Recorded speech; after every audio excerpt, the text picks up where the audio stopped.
मतां कामधेनवे आपादमौलिपर्यन्तं गुरूणाम् आकृतिं स्मरेत् तेन विघ्नाः प्रणश्यन्ति सिद्ध्यन्ति च मनोरथाः।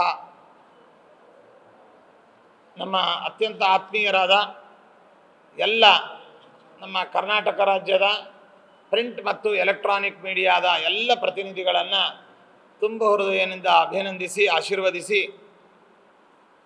ರಾಘವೇಂದ್ರ ಸ್ವಾಮಿಗಳವರ 354ನೇ ವರ್ಷದ ಆರಾಧನಾ ಮಹೋತ್ಸವ ಇದೇ ತಿಂಗಳು 8ನೇ ತಾರೀಕಿನಿಂದ 14ನೇ ತಾರೀಕು ತನಕ ಸಪ್ತರಾತ್ರೋತ್ಸವ ಕಾರ್ಯಕ್ರಮ ಅನ್ನುವಂಥದ್ದು ಪ್ರಾರಂಭವಾಗ್ತಾ ಇದೆ. ಅದರ ಆರಾಧನಾ ವಿಸ್ತೃತ ಆಹ್ವಾನ ಪತ್ರಿಕೆಯನ್ನು ಈಗಾಗಲೇ ನಿಮ್ಮ ಕೈ ತಲುಪಿಸಿದ್ದೇವೆ. ಈ 7 ದಿನಗಳ ವಿವರವಾದ ಕಾರ್ಯಕ್ರಮಗಳು ಇದರಲ್ಲಿ ನಮೂದಿತವಾಗಿದೆ, ಅದನ್ನು ನೀವು ನೋಡ್ಕೊಳ್ಬೋದು. ಇದರ ಅಂಗವಾಗಿ 8ನೇ ತಾರೀಕು ರಾಘವೇಂದ್ರ ಸ್ವಾಮಿಗಳವರ ಆರಾಧನಾ ಸಪ್ತರಾತ್ರೋತ್ಸವದ ಅಂಗವಾಗಿ ಪ್ರಾತಃ ಕಾಲದಲ್ಲಿ ವಿಶೇಷವಾದ ನಿರ್ಮಾಲ್ಯ, ಪಂಚಾಮೃತ, ಪಾದಪೂಜೆ, ಅದೇ ರೀತಿಯಾಗಿ ಪುಷ್ಪಾಲಂಕಾರ ಇವೆಲ್ಲ ಕಾರ್ಯಕ್ರಮಗಳು ಬೃಂದಾವನದಲ್ಲಿ ನಡೀತದೆ. ಅಂದು ಸಂಜೆ ವಿಶೇಷವಾದ ಸಂಧ್ಯಾಕಾಲದಲ್ಲಿ ಧ್ವಜಾರೋಹಣ ಕಾರ್ಯಕ್ರಮ ಅನ್ನುವಂಥದ್ದು ಮಠದ ಹೊರಭಾಗದಲ್ಲಿ ನಡೆಯುತ್ತೆ. ಧ್ವಜಾರೋಹಣ, ಗೋಪೂಜೆ, ಅಶ್ವಪೂಜೆ, ಧಾನ್ಯ, ಅದೇ ರೀತಿಯಾಗಿ ಲಕ್ಷ್ಮೀ ಪೂಜೆ ಮೊದಲಾದ ಕಾರ್ಯಕ್ರಮಗಳು ಅವತ್ತು ಸಂಜೆ ನಡೀತದೆ. ನಂತರ ಶ್ರೀಮಠದ ಒಳಪ್ರಾಂಗಣದಲ್ಲಿ ಧಾನ್ಯೋತ್ಸವ ಅನ್ನುವಂಥದ್ದು ನಡೀತದೆ. ಧಾನ್ಯ ಪೂಜೆ, ಧಾನ್ಯೋತ್ಸವ, ಸ್ವಸ್ತಿ ವಾಚನ, ಅದೇ ರೀತಿಯಾಗಿ ವಿವಿಧ ಉತ್ಸವಾದಿ ಕಾರ್ಯಕ್ರಮಗಳು ಮಠದ ಒಳ ಪ್ರಾಂಗಣದಲ್ಲಿ ನಡೆಯುತ್ತೆ. ಇನ್ನು ಮಹಾರಥೋತ್ಸವ, ಇದು ಪ್ರತಿ ಸುವರ್ಣ ರಥೋತ್ಸವ, ನವರತ್ನ ರಥ, ರಜತ ರಥ ಮೊದಲಾದ ಉತ್ಸವಾದಿ ಕಾರ್ಯಕ್ರಮಗಳು ಮಠದ ಒಳಭಾಗದಲ್ಲಿ ಅವತ್ತು ನಡೆಯುತ್ತೆ. 9ನೇ ತಾರೀಕು ನೂತನವಾಗಿ ಭಕ್ತರ ಬೆಂಗಳೂರು ಬೆಂಗಳೂರು ನಗರಕ್ಕೆ ನಗರದಲ್ಲಿ ವಾಸಿಗಳಾದ ಉಡುಪಿ ಪ್ರಾಂತಕ್ಕೆ ಸಂಬಂಧಪಟ್ಟ ಪ್ರಕಾಶ ಶೆಟ್ಟರು ಉದ್ಯಮಿಗಳು ಅವರು ಸೇವಾರೂಪವಾಗಿ ನಿರ್ಮಿಸಿರತಕ್ಕಂತಹ ನೂತನ ಪುಷ್ಕರಣಿ, ಅಮ್ಮನವರ ಗುಡಿಯ ಕೆಳಭಾಗದಲ್ಲಿ ಇರತಕ್ಕಂಥ ಮುಂಭಾಗದ ಬೃಂದಾವನ್ ಗಾರ್ಡನ್ಸ್ ಎದುರುಭಾಗದಲ್ಲಿ ನೂತನವಾಗಿ ನಿರ್ಮಿಸಿದಂತಹ ಈ ಯಾವ ಪುಷ್ಕರಣಿಯ ಉದ್ಘಾಟನಾ ಕಾರ್ಯಕ್ರಮ ಅನ್ನುವಂಥದ್ದು 9ನೇ ತಾರೀಕು ಸಂಜೆ ಉತ್ಸವ ಮೆರವಣಿಗೆ ಮೂಲಕವಾಗಿ ಅಲ್ಲಿ ತೆರಳಿ ಉತ್ಸವರಾಯರು ತೆಪ್ಪದಲ್ಲಿ ಕುಳಿತು ಮಧ್ಯದ ಮಂಟಪದಲ್ಲಿ ಅಲ್ಲಿ ಆಸೀನರಾಗಿ ದೀಪೋತ್ಸವ ಇತ್ಯಾದಿಗಳನ್ನು ಸ್ವೀಕಾರ ಮಾಡಿ ಅಲ್ಲಿ ವೇದಪಾರಾಯಣ, ಅದೇ ರೀತಿಯಾಗಿ ಸಂಗೀತ ಕಾರ್ಯಕ್ರಮ ಮೊದಲಾದ ಕಾರ್ಯಕ್ರಮಗಳು ಮುಗಿಸಿ ತೆಪ್ಪದಲ್ಲಿ 3 ರೌಂಡು ಅಲ್ಲಿ ತೆಪ್ಪೋತ್ಸವ ನಡೆದು ಅಲ್ಲಿಂದ ಉತ್ಸವದಿಂದ ಒಳಗೆ ಬಂದು ಶಾಖೋತ್ಸವದ ಕಾರ್ಯಕ್ರಮ ಮಠದ ಪ್ರಾಂಗಣದಲ್ಲಿ ನಡೆಯುತ್ತೆ.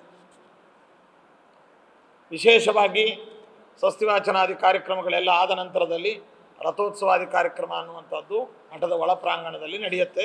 ಇದು 9ನೇ ತಾರೀಕು. ಇನ್ನು 10ನೇ ತಾರೀಕು ರಾಘವೇಂದ್ರ ಸ್ವಾಮಿಗಳವರ ಪೂರ್ವಾರಾಧನಾ ಮಹೋತ್ಸವ. ಈ ಪೂರ್ವಾರಾಧನಾ ಅಂಗವಾಗಿ ಪ್ರಾತಃ ಕಾಲದಲ್ಲಿ ನಿರ್ಮಾಲ್ಯ, ಅಭಿಷೇಕ, ಅದೇ ರೀತಿಯಾಗಿ ಪಂಚಾಮೃತ, ಪಾದಪೂಜೆ ಇತ್ಯಾದಿ ಕಾರ್ಯಕ್ರಮಗಳು ಮಠದಲ್ಲಿ ನಡೀತದೆ. ಅವತ್ತು ತಿರುಮಲ ತಿರುಪತಿ ದೇವಸ್ಥಾನದಿಂದ ಅಧಿಕಾರಿಗಳು ಶ್ರೀನಿವಾಸನ ವಸ್ತ್ರಪ್ರಸಾದವನ್ನು ತೆಗೆದುಕೊಂಡು ಬರ್ತಾರೆ. ಆ ವಸ್ತ್ರಪ್ರಸಾದ ಮೆರವಣಿಗೆಯ ಮೂಲಕವಾಗಿ ಮಧ್ವ ಮಾರ್ಗದ ಕಾರಿಡಾರಿಂದ ಸ್ವಾಗತ ಮಾಡುತ್ತಾ ಒಳಗೆ ಪ್ರಾಕಾರಕ್ಕೆ ಬಂದು ಪ್ರದಕ್ಷಿಣಾಕಾರವಾಗಿ ಬಂದು ರಾಯರಿಗೆ ಸಮರ್ಪಣೆ ಎನ್ನುವಂಥದ್ದು ಕಾರ್ಯಕ್ರಮ ಅವತ್ತು ನಡೀತದೆ.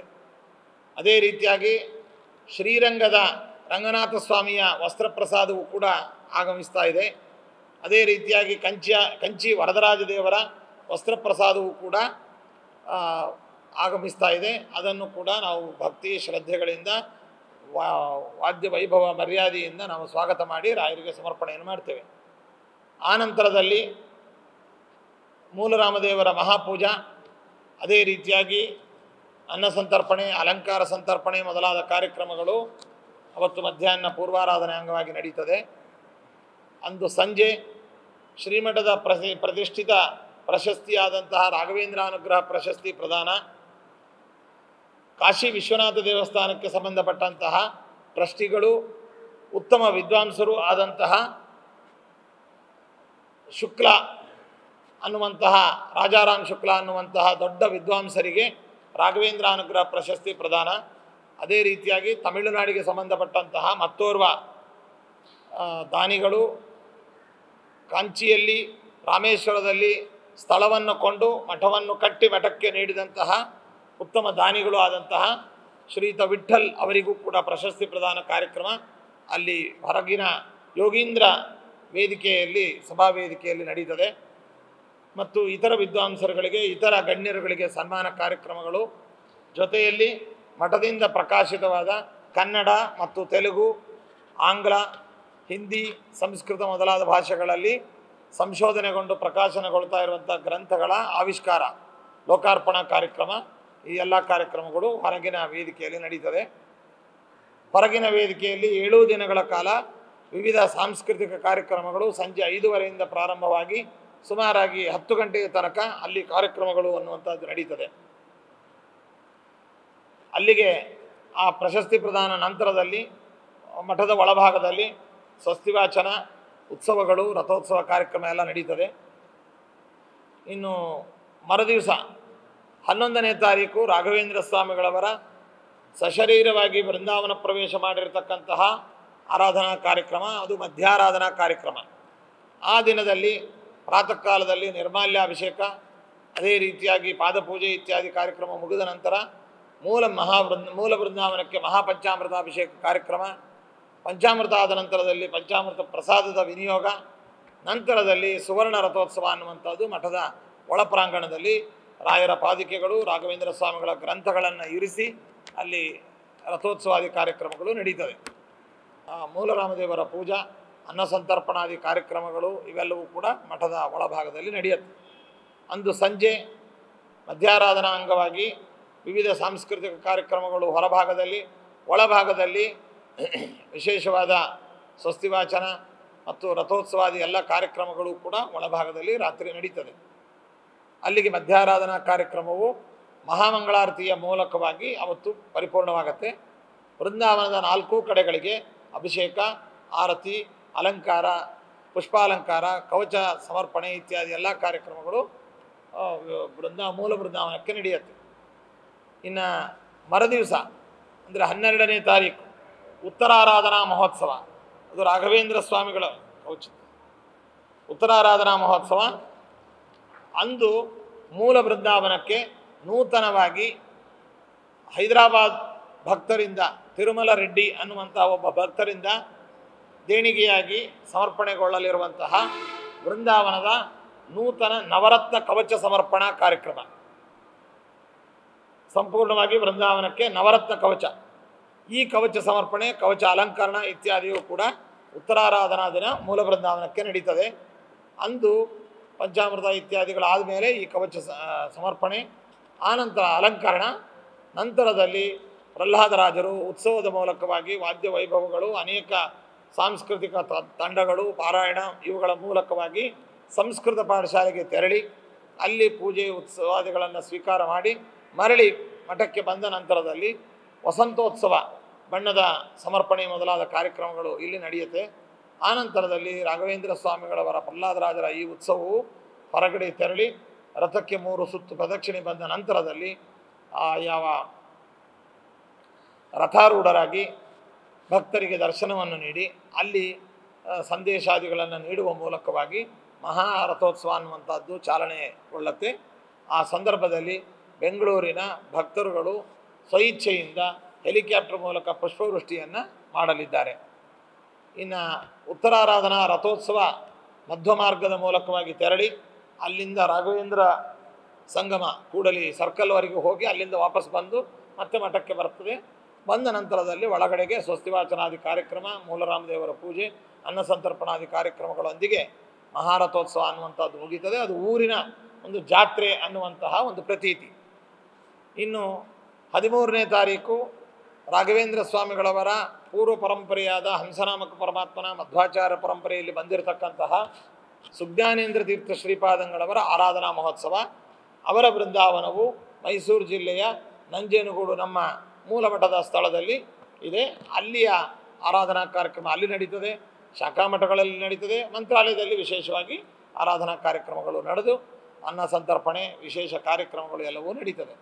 ಅವತ್ತು ಸಂಜೆಯೂ ಕೂಡ ವಿಶೇಷ ಉತ್ಸವಾದಿಗಳು ಮತ್ತು ಹೊರಭಾಗದಲ್ಲಿ ಸಾಂಸ್ಕೃತಿಕ ಕಾರ್ಯಕ್ರಮ ಇವೆಲ್ಲವೂ ಕೂಡ 13ನೇ ತಾರೀಕು ನಡೀತದೆ. 14ನೇ ತಾರೀಕು ಅದು ಸರ್ವ ಸಮರ್ಪಣೋತ್ಸವ ಅಂತ ಸಪ್ತರಾತ್ರೋತ್ಸವದ ಕೊನೆಯ ದಿನ.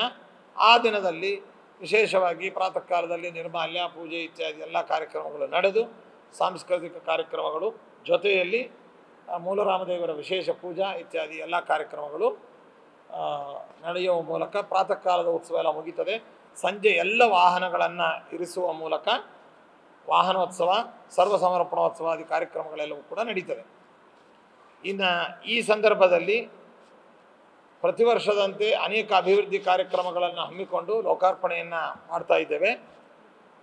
ಬೆಂಗಳೂರಿನ ಭಕ್ತರುಗಳು ಸ್ವಇಚ್ಛೆಯಿಂದ ರಾಘವೇಂದ್ರ ಸ್ವಾಮಿಗಳವರ ಬೃಂದಾವನವಿರುವ ಮಂಟಪಕ್ಕೆ ಸುವರ್ಣ ಲೇಪಿತ ಕವಚವನ್ನು ಆ ಕಂಬಗಳಿಗೆಲ್ಲ ಮಾಡಿಸ್ತಾ ಇದ್ದಾರೆ. ಅದು ಸಮರ್ಪಣೆ.